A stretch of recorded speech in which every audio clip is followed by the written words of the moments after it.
കൂട്ടാൻ തന്നെ ഉണ്ടല്ലോ.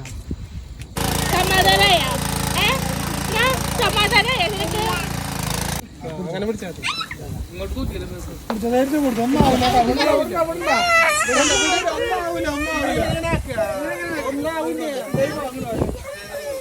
അങ്ങനെ നമ്മുടെ വീട്ടുകാർ മാത്രം ആഘോഷിച്ച ആഘോഷം ഉണ്ടല്ലോ, നാട്ടുകാർ മൊത്തം കൂടി ചേർന്ന് ആഘോഷിച്ച പോലെ ആയി കേട്ടോ. വിസിൽവാണാണല്ലേ നമ്മളിട്ടത്. വിസിൽവാണം നേരെ ഇങ്ങോട്ട് ചെന്ന് അതൊരു പൂത്തിരിയായിട്ട് ആകാശത്തു നിന്ന് ഇങ്ങനെ കത്തി ജ്വലിച്ച് വരുന്ന പൂത്തിരിയായി മാറി കേട്ടോ.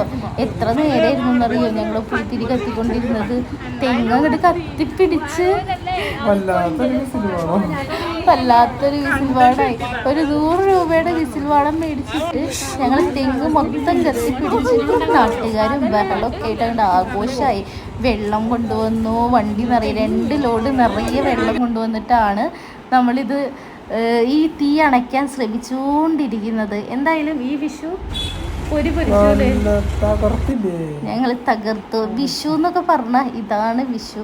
നാട്ടുകാർ മൊത്തം കൂടി ചേർന്ന് അങ്ങോട്ട് ആഘോഷമായി. വീട്ടൊരാഘോഷമായിരുന്നു.